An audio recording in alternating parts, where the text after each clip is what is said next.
नमस्कार, लोकस्वर टीवी में आपका स्वागत है। मैं हूं प्रियंका। आइए शुरू करते हैं खबरों का सिलसिला, मगर उससे पहले सुर्खियों पर एक नजर।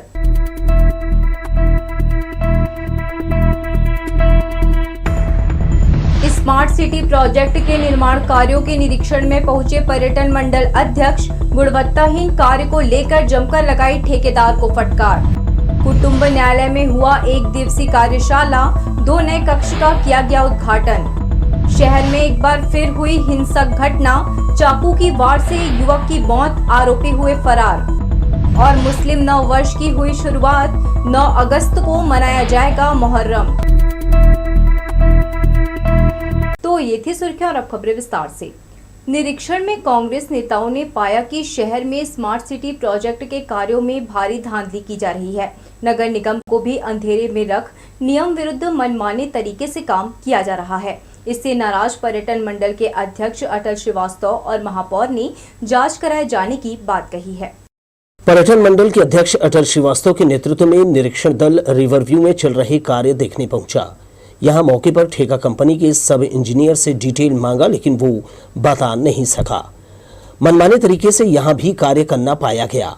कांग्रेस नेताओं को जानकारी मिली है कि अरपा की रेत का निर्माण में इस्तेमाल किया जा रहा है, जिसका भुगतान ठेकेदार अलग से बिल लगाकर ले रहा है। भ्रष्टाचार यही नहीं थमा।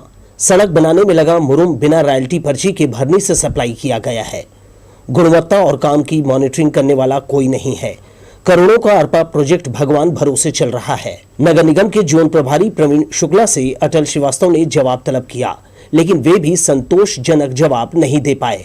इस पर उन्होंने साफ कह दिया कि भ्रष्टाचारियों को बख्शा नहीं जाएगा। लगातार ये शिकायत मिल रही है कि स्मार्ट सिटी में काम करने वाला ठेकेदार बिलासपुर को अपनी बपौती मान लिया है, नगर निगम को अपनी बपौती मान लिया और अपने मनमानी ढंग से काम कर रहा है। ना उसको टेक्निकली किसी चीज़ की चिंता है कि यहाँ पर टेक्निकली क्या होगा, क्या हो रहा है। वो कंसल्टेंट को पकड़ के यहाँ पर कोई भी निर्माण किया जा रहा है, किसी भी निर्देशों का अवहेलना कर रहा है, इंजीनियर्स की बातें नहीं मानी जा रही है।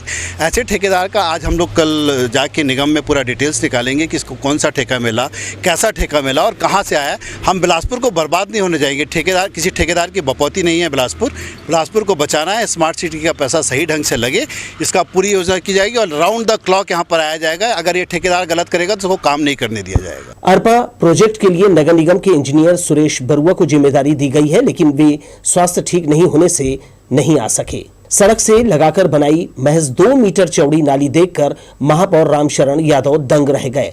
गुस्से में उन्होंने कहा, शहर में जल जमाव रोकने 18 किलोमीटर लंबा और 6 मीटर चौड़ा नाला बनाने की जरूरत है। स्मार्ट सिटी प्रोजेक्ट के अधिकारियों ने बिना सोचे समझे काम किया है। जो प्लान बनाया गया है वो मौके पर नहीं है। तो 18 किलोमीटर का नदी के दोनों तरफ 10 फीट चौड़ा नाला बनाना था। आप खुद देख रहे हैं ये चौड़ाई इसकी मात्र 2 मीटर है। जब हम उस पानी को यहाँ लाएंगे तो पानी यहाँ से निकलने की स्थिति में नहीं है। दुर्भाग्य के साथ कहना पड़ रहा है कि स्मार्ट सिटी का दुरुपयोग यहाँ के ठेकेदार कर रहे हैं और नगर निगम के किसी भी इंजीनियर से देखरेख नहीं करवाते और न उनको बिल को बनाने की अनुमति है, बल्कि उनको सिर्फ यहाँ के सर्वे करने का है कि इनके इंजीनियर जो मर्जी आएगा बिल को बनाते हैं, उसके बाद उसके हिसाब से बिल निकल रहा है। ठेकेदार के द्वारा जो कर्मचारी यहाँ का अगर उसके खिलाफ में कुछ लिखेगा पढ़ेगा, उसको ये जो ठेकेदार है वहाँ से हटवा देता है। इसलिए हमारे अधिकारी कर्मचारियों में भी भय का वातावरण बना हुआ है। स्मार्ट सिटी प्रोजेक्ट के तहत शहर में 600 करोड़ से भी ज्यादा के कार्य चल रहे हैं, लेकिन इन कार्यों की समीक्षा अब तक नहीं की गई है। निगम के इंजीनियर नियमित जांच नहीं कर रहे हैं। ऊपर से प्रोजेक्ट के अधिकारी अपनी मनमानी चला रहे हैं। अटल श्रीवास्तव और महापौर ने तमाम बिंदुओं पर चर्चा और जांच कर दोषियों पर कार्यवाही करने का भरोसा दिलाया है। साथ ही जनता के रुपयों की वसूली ठेका कंपनी और प्रोजेक्ट के अधिकारियों से की जाएगी। कैमरामैन सतीश साहू के साथ Dilip Jagwani, Lokswar TV, Bilaspur. Smart city project के तहत चल रहे निर्माण कार्यों में जमकर भ्रष्टाचार किया जा रहा है। निरीक्षण करने पहुंचे पर्यटन मंडल के अध्यक्ष अटल श्रीवास्तव और महापौर रामशरण यादव ने ठेकेदार को जमकर लताड़ा और चेतावनी वाले लहजे में काम पर ध्यान देने कहा। स्मार्ट सिटी प्रोजेक्ट के शहर में चल रहे कार्यों का पर्यटन मंडल के अध्यक्ष अटल श्रीवास्तव और महापौर रामशरण यादव ने निरीक्षण किया। संजय तरण पुष्कर के बगल से तैयार किया जा रहा स्पोर्ट्स कॉम्प्लेक्स का अवलोकन करने पहुंचे अटल श्रीवास्तव ने निर्माण में तकनीकी खामी पर नाराजगी जाहिर करते हुए ठेकेदार को आड़े हाथों लिया। लापरवाही पूर्वक किए जा रहे काम के चलते यहां लगे पेड़, स्विमिंग पूल और बाउंड्री वॉल गिरने की स्थिति में है। अटल श्रीवास्तव ने सुरक्षा उपायों की अनदेखी और मनमानी पर मौजूद ठेकेदार आलोक अग्रवाल को खूब खरी खोटी सुनाया। 10 टुकड़े में ढलाई होता है क्या? बोल बोल के थक गए, पर समझ में नहीं आ रहा। आप केवल फ्लोर गीला है, बेस डाल दे रहे हो। अरे सरकार का पैसा है, तुम्हारे ठेकेदार की जेब में जाने के लिए नहीं है पैसा। ये ऐसा ढलाई होता है? बोला किसी इंजीनियर को कि 10 टुकड़ों में ढलाई होता है। जैसा बढ़ जाएगा वैसा काम करेगा ठेकेदार। तमाशा वाला नहीं बिलासपुर को चारा का ब्लैक लिस्ट होना चाहिए। इससे एक बार काम होता है कहीं पे, या तो काम बंद कर दे। 40-40 साल पुराने पेड़ चले गए, बोलते बोलते थक गए कि केवल प्रोटेक्शन कर दो। वो काम करना नहीं है, अपनी मर्जी से काम करना है। स्पोर्ट्स कॉम्प्लेक्स के बेसमेंट का कई टुकड़ों में ढलाई किया जा रहा है। यही नहीं, कंसल्टेंट एजेंसी और ठेकेदार पर मिलीभगत का आरोप लगाते हुए पर्यटन मंडल के अध्यक्ष ने जनता के रुपयों में भ्रष्टाचार करने पर ठेकेदार को चेताया और कहा वे शहर को चारागाह नहीं बनने देंगे। उन्होंने मौजूद निगम के सब इंजीनियर अनुपम तिवारी से प्रोजेक्ट का डिटेल मंगाया है। स्मार्ट सिटी प्रोजेक्ट के शहर में चल रहे कार्यों में पारदर्शिता नहीं बरतने पर महापौर बेहद खफा हुए। कहा, यहां नियम से काम करना पड़ेगा, पैसों का दम नहीं चलेगा। ये देश में नहीं आता क्या कि यहाँ नियम कानून लागू नहीं होता? ना बेस डालते ना कुछ डालते, ढलाई कर रहे हैं। 10 टुकड़े में ढलाई हो रही है। अरे पैसा ही है तो पैसा क्या सरकार को खरीद लेगा? बताया जा रहा है स्मार्ट सिटी प्रोजेक्ट के कार्य से निगम के इंजीनियरों की भूमिका सीमित कर दी गई है। प्रोजेक्ट का ड्राइंग, डिजाइन और बिल का भुगतान मामले में निगम इंजीनियर भी खामोश रहते हैं। अटल श्रीवास्तव ने डीपीआर का अवलोकन करने के बाद राज्य सरकार से ठेका कंपनी को ब्लैक लिस्टेड करने की बात कही है। निरीक्षण दल में जिला पंचायत अध्यक्ष अरुण सिंह चौहान, जिला सहकारी केंद्रीय बैंक के अध्यक्ष प्रमोद नायक, पार्टी के प्रदेश प्रवक्ता अभय नारायण राय और युवा नेता जावेद मेमन शामिल थे।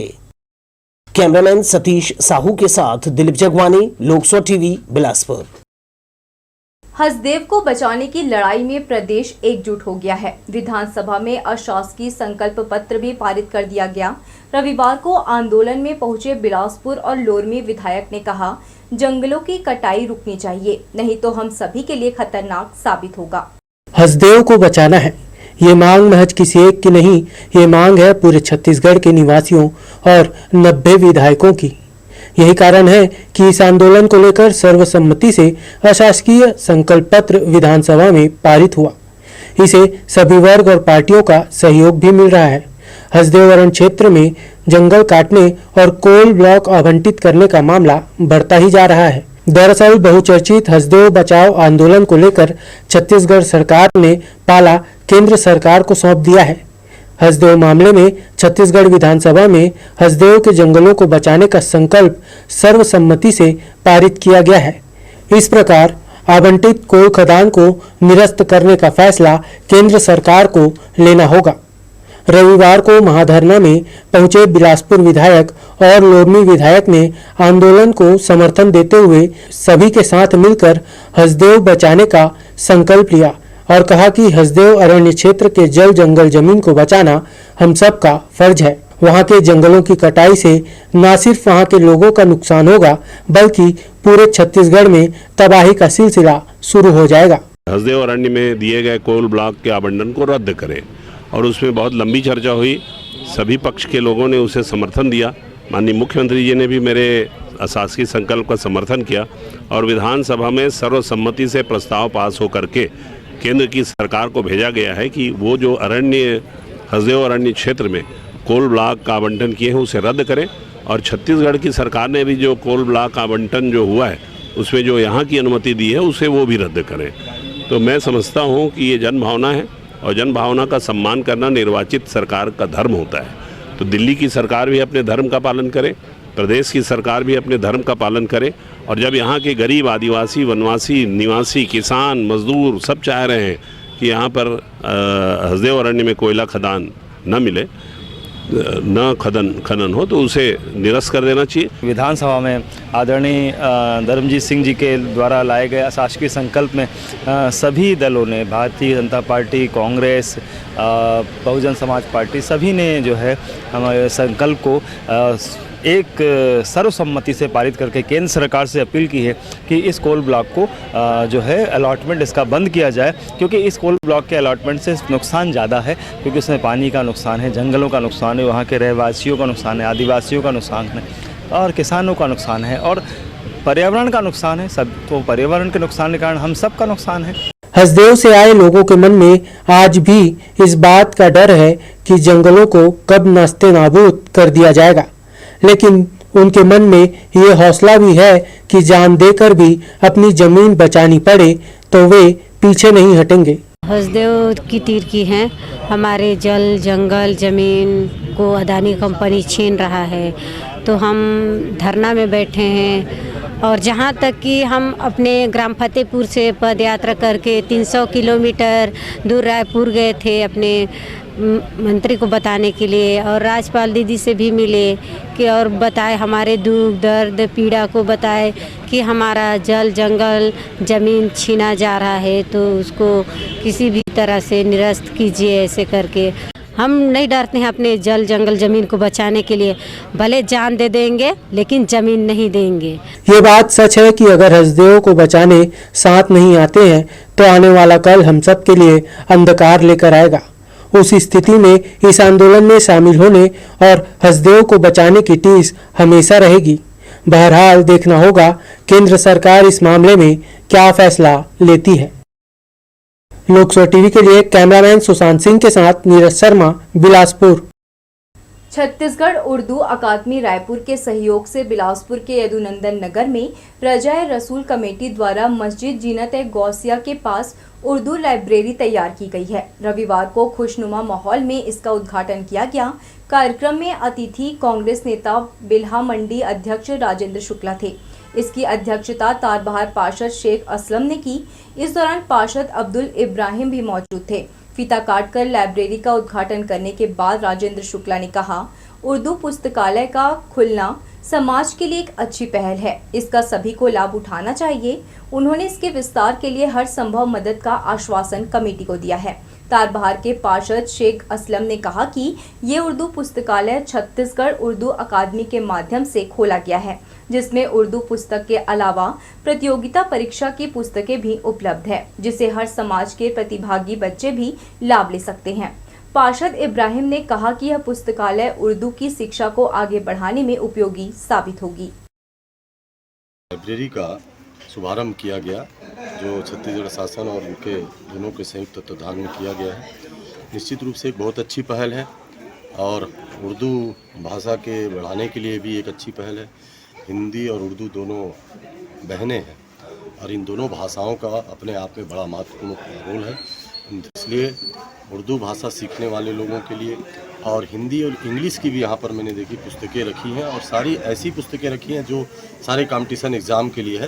तो एक बहुत उपयोगी लाइब्रेरी के रूप में ये यहाँ पर स्थापित हो रहा है। उर्दू प्रशिक्षण का जो जैसे आज विकास की धारा जो भूपेश बघेल जी छत्तीसगढ़ में करे हैं, एक हमारे समाज के लिए भी एक उन्होंने उर्दू अकादमी का जहाँ पर लाइब्रेरी का उद्घाटन हुआ है।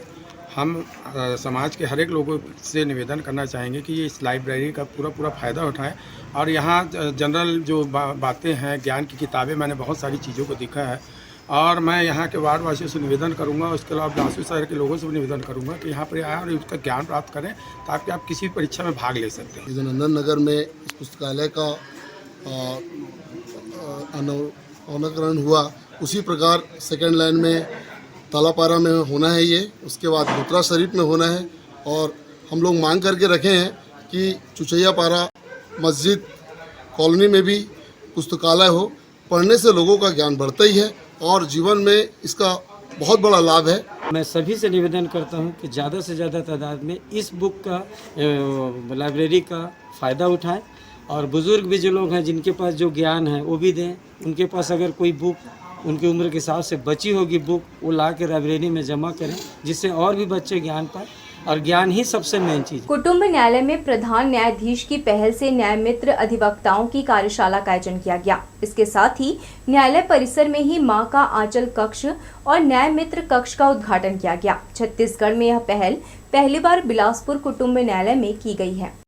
पारिवारिक समस्याओं के लिए न्यायालय की प्रक्रिया को सरल बनाने और पक्षकारों को समय पर उचित न्याय दिलाने के संबंध में रविवार को कुटुंब न्यायालय में प्रदेश में पहली बार न्याय मित्रों की पहली कार्यशाला आयोजित की गई। इस कार्यशाला में कुटुंब न्यायालय के प्रधान न्यायाधीश रमाशंकर प्रसाद, अतिरिक्त प्रधान न्यायाधीश श्यामलाल नवरत्न सहित न्याय मित्र अधिवक्ताओं ने भाग लिया। वहीं प्रधान न्यायाधीश की पहल से न्यायालय परिसर में किलकारी मां का आंचल कक्ष और न्याय मित्र कक्ष बनाया गया है, जिसका उद्घाटन अतिरिक्त प्रधान न्यायाधीश श्यामलाल नवरत्न ने फीता काटकर किया।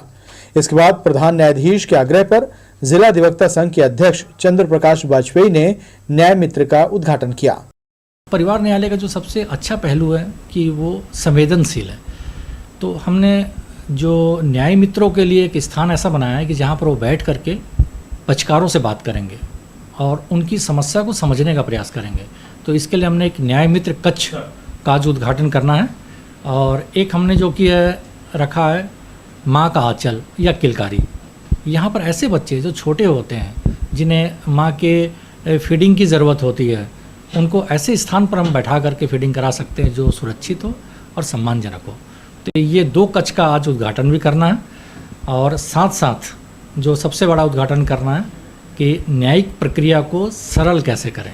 इसी दौरान न्यायालय परिसर में न्याय मित्रों की कार्यशाला आयोजित की गई, जिसमें उपस्थित प्रधान न्यायाधीश और वरिष्ठ न्याय मित्र अधिवक्ताओं के द्वारा उपस्थित न्याय मित्रों को पारिवारिक विवाद और संबंध विच्छेद की प्रक्रिया को सरल करने के साथ ही अन्य कार्यों के बारे में जानकारी दी गई। कुटुंब न्यायालय के न्यायाधीश रमाशंकर प्रसाद ने कहा कि इस कार्यशाला से पक्षकारों को काफी राहत मिलेगी और न्यायालयीन प्रक्रिया भी सरल होगी। न्याय मित्रों के कर्तव्य किस प्रकार से वो पक्षकारों की सहायता करेंगे, किस प्रकार से वो न्यायालय की सहायता करेंगे, इस पर आज खुल करके हमें एक कार्यशाला करनी है। और इस कार्यशाला का उद्देश्य भी यही है कि जो पक्षकार अपने पारिवारिक विवाद को लेकर के न्यायालय तक आते हैं, उन्हें न्याय तत्काल और शीघ्र और समुचित मिले। कुटुंब न्यायालय में न्याय मित्रों की कार्यशाला आयोजित की जा रही है, जो पूरे छत्तीसगढ़ में पहली कार्यशाला है और पहली बार आयोजित हो रही है। इसमें न्याय मित्रों के कार्य, उनके कर्तव्य, उनके अधिकार बताए जाएंगे। आज ही किलकारी भवन जिसमें बच्चों की माताएं फीडिंग करती है, उसका भी उद्घाटन हुआ है और न्याय मित्र कक्ष का भी उद्घाटन हुआ है। हमारे प्रधान न्यायाधीश रमाशंकर प्रसाद जी ने बहुत अच्छी सोच के साथ इसको शुरू किया है और इसकी दूरगामी परिणाम बहुत अच्छा आएंगे। पक्षकारों के बीच सुलह, त्वरित न्याय और सुलभ न्याय उनके बीच आएगा। इससे हमारे अधिवक्ता बंधु भी पूरे सहयोग करेंगे, न्याय मित्र सहयोग करेंगे, टूटते परिवार को बचाया जाएगा। कार्यशाला में लगभग 50 से अधिक न्याय मित्र अधिवक्ताओं ने भाग लिया। इस दौरान अतिरिक्त प्रधान न्यायाधीश, जिला अधिवक्ता संघ के अध्यक्ष चंद्रशेखर वाजपेयी, परामर्शदाता उषा किरण वाजपेयी, टीआर कश्यप और न्याय मित्र अधिवक्ता प्रशांत गणोरकर, अधिवक्ता एएस कुरैशी सहित अन्य न्याय मित्र अधिवक्ता मौजूद रहे। लोकसभा टीवी के लिए कैमरामैन राजा खान के साथ भूपेंद्र सिंह राठौर की रिपोर्ट। अनदेखी नहीं की जाती तो नया नवेला सौंदर्यीकरण का यह हाल नहीं होता। मुंगेली नाका से 27 खोले चौक तक सड़क के दोनों ओर तरह तरह की फाइबर की मूर्तियां लगाई गई हैं।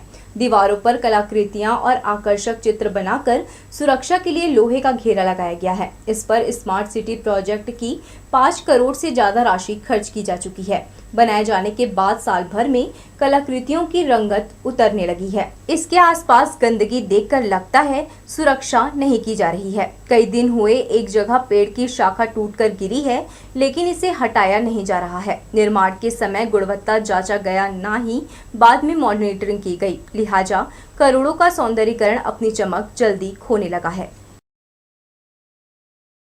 अचानक मार टाइगर रिजर्व में 1 अगस्त को ग्लोबल टाइगर डे मनाया जाएगा। हड़ताल के चलते किसी तरह आयोजन नहीं किया गया। यहां सन्नाटा पसरा रहा। आयोजन की तैयारी करने वाला कोई नहीं था, इसलिए प्रबंधन ने आयोजन रद्द कर दिया था। पर अब सोमवार को भव्य आयोजन करने की तैयारी है।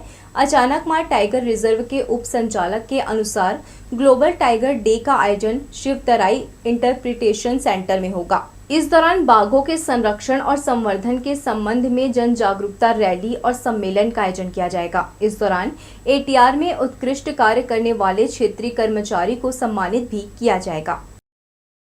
शहर के स्वामी आत्मानंद हिंदी माध्यम स्कूल और महारानी लक्ष्मीबाई साला में बोर्ड परीक्षा के पूरक उत्तर पुस्तिकाओं की जांच चल रही है। केंद्र प्रभारी और स्कूल के प्रिंसिपल आर.के. गौरहा ने बताया कि हड़ताल के कारण जांच का कार्य प्रभावित हुआ है। अब शिक्षक लौट आए हैं, मूल्यांकन कार्य जल्द पूरा कर लिया जाएगा। 12वीं कक्षा के 8,500 और 10वीं के 14,500 परीक्षार्थियों के उत्तर पुस्तिकाओं की जांच यहां चल रही है। छत्तीसगढ़ माध्यमिक शिक्षा मंडल की हाई स्कूल और हायर सेकेंडरी की पूरक परीक्षाएं जुलाई में ही संपन्न हो गई थी और उसका मूल्यांकन आदेशानुसार 21 जुलाई से प्रारंभ हो गया है। लेकिन इस बीच में 25 जुलाई से पूरे प्रांतव्यापी हड़ताल हुआ और जिसमें हमारा मूल्यांकन भी प्रभावित हुआ। उसमें शासकीय शिक्षक नहीं आए, इसलिए समय सीमा पर वो मूल्यांकन नहीं हो पा रहा है। पूर्व आदेश के अनुसार हमें 28 तारीख तक मूल्यांकन को पूर्ण करना था, अब वो 28 तक नहीं हो पाएगा। ये सूचना हमने बोर्ड कार्यालय को दे दी है और उन्होंने कहा है कि जितना जल्दी हो सके करेंगे। अभी हमारे शिक्षक वापस आ गए हैं और फिर से प्रारंभ हो गया है। मैं आशा करता हूं कि एक हफ्ते में मूल्यांकन कार्य हमारा पूर्ण हो जाएगा। शहर के सिविल लाइन थाना क्षेत्र अंतर्गत SBR कॉलेज के पास दिन दहाड़े चाकू चलाए जाने की घटना सामने आई है। पुराने विवाद को लेकर कुछ युवकों ने पहले तो बहाने से एक युवक को बुलाया और बातचीत के बाद धारदार चाकू से उस पर वार कर दिया। घटना के बाद अस्पताल में युवक की मौत हो गई। जानकारी के मुताबिक रविवार दोपहर युवकों ने प्लानिंग के तहत सतीश तिवारी को SBR कॉलेज के सामने बुलाया और बातचीत के दौरान कांटेदार धारदार चाकू से उस पर वार कर दिया। जब तक पुलिस को इस घटना की सूचना मिलती, उससे पहले एक निजी अस्पताल में सतीश तिवारी ने दम तोड़ दिया। घटना के बाद आरोपी फरार हो गए हैं, जो मिनी बस्ती और जूना बिलासपुर के बताए जा रहे हैं।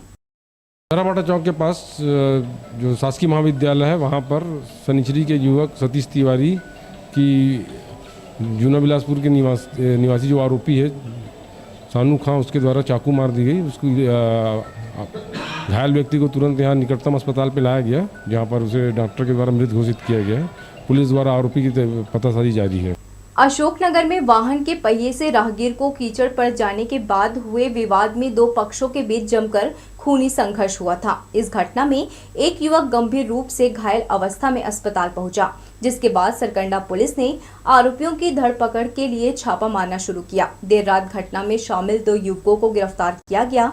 अशोकनगर मुरुम खदान में रहने वाले समीर खान और सादिक खान को टंगिया सहित गिरफ्तार कर लिया गया है। बाकी आरोपियों की तलाश पुलिस कर रही है। सरकंडा में दोपहर करीब 2:30 बजे एक घायल जो युवक मानिकपुरी वो रोड किनारे खड़ा था, तभी ऑटो चालक समीर खान अपने ऑटो से जा रहा था, जिससे ऑटो से उसके ऊपर कुछ कीचड़ टाइप का लगा, तो उसने उसको गाड़ी ठीक से चलाने को बोला। इसी बात को लेकर वो और उसके पिता शाहिद खान दोनों मिलकर अपने घर से टंगिया वगैरह लेके आए और उन्होंने जो घायल युवक था उसको टंगिया से वार किया। पुलिस के द्वारा वहां पर हत्या का अपराध धारा का अपराध पंजीबद्ध करके मामले की विवेचना में लिया गया है। रविवार को कोनी थाना अंतर्गत अटल यूनिवर्सिटी के पीछे बिरकोना रोड में एक महिला की लाश पाई गई। लगभग 30 वर्षीय महिला कुर्ती और लेगिंस पहनी हुई है। पुलिस को सूचना मिलते ही मौके पर पहुंचकर शव का पंचनामा कराया और पोस्टमार्टम के लिए सिम्स भेज दिया। शव को देखने के बाद ऐसा लग रहा है कि अज्ञात महिला की हत्या करने के बाद उसकी पहचान छुपाने उसके चेहरे को जला दिया गया है। कोनी पुलिस अज्ञात लाश की जानकारी जुटा रही है। हत्या किसने और क्यों की, इसका पता महिला की शिनाख्त के बाद ही चलेगा। फिलहाल पुलिस इस मामले की जांच कर रही है। कोनी थाना क्षेत्र में बिरगोना रोड में एक अज्ञात युवती की लाश मिली है। लाश करीब 3 से 4 दिन पुरानी है। पुलिस के द्वारा मर कायम करके मामले को जांच में लिया गया है। सरकंडा के आरके पेट्रोल पंप के पास बटन चाकू लेकर दहशत फैलाने वाले चिंगराजपारा निवासी दीपक ठाकुर को सरकंडा पुलिस ने गिरफ्तार किया है, जिसके खिलाफ पुलिस ने 25 आर्म्स एक्ट के तहत कार्यवाही की है। पुलिस ने आरोपी से चाकू बरामद कर लिया है। सिटी कोतवाली क्षेत्र के अलग अलग जगहों पर पुलिस ने दबिश देते हुए 4 सटोरियों को पकड़ा है। पुलिस ने इनसे लगभग 4,000 रुपए नकद, लाखों रुपए का सट्टा पट्टी बरामद किया है। आरोपियों के खिलाफ 13 जुआ एक्ट के तहत कार्यवाही की गई है। सट्टा के तहत कार्रवाई की गई। कहीं कहीं हमारे यहाँ शिकायत प्राप्त हुई थी कि सट्टा के तहत छोटे छोटे खिलाए वालों के माध्यम से खिलाया जा रहा है, जिसके माध्यम से हमारे यहाँ सुनील पटेल पिता गणेश पटेल और रवि गुप्ता पिता ओम प्रकाश गुप्ता, दुलारा सोनकर और भोला सोनकर, और चौथा है मुकेश दास मानिकपुरी और परदेसी राम मानिकपुरी के विरुद्ध में सट्टा एक्ट के तहत हम लोग कार्रवाई किए हैं, जिसके तहत कुल 4,000 के रुपए जब्त हुए हैं। जिनसे अलग अलग पृथक पृथक कार्रवाई की गई है। बढ़ेंगे आगे के समाचारों में, मगर उससे पहले सुर्खियों पर एक नजर।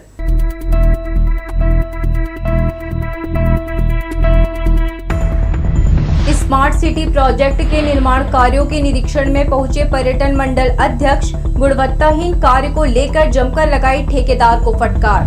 कुटुंब न्यायालय में हुआ 1 दिवसीय कार्यशाला, 2 नए कक्ष का किया गया उद्घाटन। शहर में एक बार फिर हुई हिंसक घटना, चाकू की वार से युवक की मौत, आरोपी हुए फरार। और मुस्लिम नव वर्ष की हुई शुरुआत, 9 अगस्त को मनाया जाएगा मुहर्रम। मुस्लिम कैलेंडर के अनुसार नए साल का आगाज हो चुका है। मुहर्रम माह की पहली तारीख रविवार को मनाई गई। चांद के दीदार के साथ ही मुसलमानों का पाक महीना मुहर्रम शुरू हो गया है। शुक्रवार को चांद दिखने की उम्मीद थी, मगर नहीं देखा गया, जिसके कारण शनिवार को साल का आखिरी दिन माना गया और रविवार से नए साल की शुरुआत हो गई।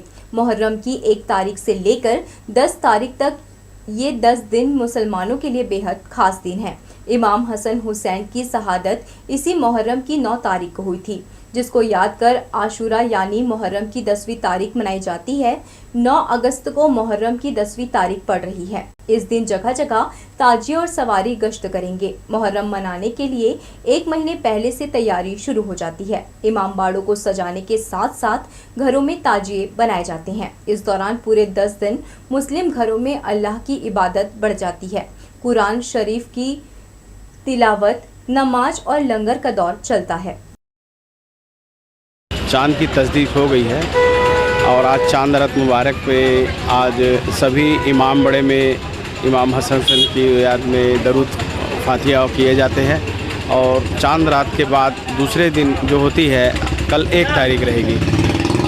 आज चांद रात देखने पर ये डल्ला सर इमाम बड़ा के पे यहाँ पे फातिहा की जा रही है। पहले अलावा के पास की है और 5 कुदारी मार कर फातिहा किए गए हैं। और उसके बाद इमाम बड़े के अंदर में हज़रत संदल साहब, छोटी सवारी, कूनी सवारी, 5 पंजन पाक, दिंदौली मदारसा बाबा, शाह बादशाह के नाम से फातिहा होने के बाद ये फातिहा मुकम्मल किया गया है। सिंधी कॉलोनी के धन गुरु नानक दरबार में जपूजी साहब का पाठ किया गया। सावन महीने के पावन मौके पर दरबार प्रबंधन ने जपूजी साहब का अखंड पाठ शनिवार रात 9 बजे आरंभ किया, जिसका समापन रविवार की सुबह हुआ। इसमें श्रद्धालुओं ने बड़ी संख्या में शामिल होकर गुरु का स्मरण किया। सेवादार पूरी समय मौजूद रहे और भंडारा प्रसाद का वितरण किया। हमारे यहाँ आज 13 श्री जपजी साहिब जी के अखंड पाठ आरंभ हुए हैं। जन कल्याण वास्ते अरदास की जाएगी। कल इसकी सारे शहर पे, सारे विश्व पे सुख शांति वास्ते पाठ रखा गया है। सारी संगत मिलकर इस पाठ को करती जन कल्याण के लिए गुरु बाबा से अरदास की जाती है। अटूट लंगर बरताया जाता है। शब्द कीर्तन गुरबाणी के गाए जाते हैं। आंखों में संक्रमण का खतरा बढ़ गया है। शहर के सरकारी और गैर सरकारी अस्पतालों के नेत्र ओपीडी में इस तरह की समस्या लेकर पहुंचने वाले मरीजों की संख्या 25% तक बढ़ गई है। मरीज आंखों में जलन, खुजली, लालिमा छाने, आंसू आने और आंखों में दर्द की शिकायत कर रहे हैं। अधिकांश मरीज सामान्य इलाज से 4 से 6 दिन में ठीक हो जाते हैं। जिला अस्पताल के ओपीडी में मई जून के मुकाबले 2 गुना मरीज पहुंच रहे हैं। तेज धूप, उमस और धूल की वजह से भी आंखों से जुड़ी समस्या हो रही है। कंजक्टिवाइटिस और एलर्जी के मरीज अधिक हैं। चिकित्सकों के अनुसार मुंह और आंख धोने वाले पानी में जरा भी गंदगी होने पर इन्फेक्शन हो सकता है। बारिश के दिनों में न सिर्फ घर के बाहर लोग गंदे पानी के संपर्क में आते हैं, बल्कि घरों में सप्लाई होने वाले पानी भी कई बार दूषित होता है। 1 हफ्ते की सांकेतिक हड़ताल के बाद एक बार फिर शासकीय अधिकारी कर्मचारी फेडरेशन की हड़ताल लंबी चल सकती है। दरअसल महंगाई भत्ता और गृह भाड़ा बढ़ाने के लिए फेडरेशन ने बीते 5 दिनों तक हड़ताल की थी। उसके बाद शासन ने इनकी मांगों को दरकिनार करते हुए वेतन कटौती का आदेश जारी कर दिया है। रविवार को रायपुर में हुई बैठक के बाद अब फेडरेशन ने 22 अगस्त से अनिश्चितकालीन हड़ताल पर जाने का फैसला लिया है। राजनांदगांव और कलमना सेक्शन में नॉन इंटरलॉकिंग का काम किया जा रहा है। 1 से 3 अगस्त तक होने वाले इस कार्य के कारण 1 और 2 अगस्त को 28 ट्रेनें अलग अलग तिथियों में रद्द रहेंगी। रद्द ट्रेनों में एक्सप्रेस के अलावा पैसेंजर और मेमू ट्रेन भी शामिल है, इसलिए यात्रियों को परेशानी होगी। दरअसल पैसेंजर और मेमू में अधिकांश यात्री सफर करते हैं। इनमें सरकारी कर्मचारी से लेकर निजी कंपनी के कर्मचारी होते हैं। करीब 1.5 साल हो गए कुछ न कुछ कार्यों का हवाला देकर रेलवे ट्रेनों को रद्द कर रही है। जोनल स्टेशन की ऐतिहासिक बिल्डिंग पर लगी 17 साल पुरानी घड़ी को अब तक नहीं सुधारा गया है। हाल ही में इस घड़ी में दिक्कत आई थी, जिसे सुधारने के लिए कोलकाता से 2 मैकेनिक बुलाए गए थे। कुछ दिनों तक ठीक रहा, मगर एक बार फिर से यह घड़ी बंद हो गई है। रेलवे के संबंधित विभाग द्वारा दोबारा कोलकाता से मैकेनिक बुलाए गए हैं। उनके पहुंचने के बाद सुधारने का प्रयास होगा। सुधार नहीं होने की स्थिति में इस बार संबंधित विभाग द्वारा नई घड़ी लगाने का निर्णय लिया गया है। मालूम हो कि वर्ष 2005 में इसे लगाया गया था। इसकी खासियत है कि इस घड़ी से ही यात्री और आम लोग अपनी घड़ियों का समय मिलान करते हैं। रेलवे स्टेशन में यात्रियों को उमस और गर्मी के बीच ट्रेनों का इंतजार करना पड़ रहा है। दरअसल यहां परिसर में लगे कई पंखे चालू नहीं कराए गए हैं। चिपचिपी और उमस भरी गर्मी से यात्री काफी बेचैन हो रहे हैं। हालांकि कुछ यात्रियों ने अधिकारियों को इस समस्या से अवगत कराया, मगर समस्या का समाधान नहीं हो सका। यात्री सुविधा की बात करने वाला रेलवे यात्रियों की परेशानियों से कोई वास्ता नहीं। यही वजह है कि यहाँ की अव्यवस्था के चलते महिला, बच्चे और बुजुर्ग यात्रियों को परेशानियां झेलनी पड़ रही हैं। तो ये थी हमारी लोकसभा टीवी की तमाम खबरें। अगले बुलेटिन में आपसे फिर होगी मुलाकात। तब तक के लिए पूरी टीम के साथ प्रियंका को दीजिए इजाजत। नमस्कार।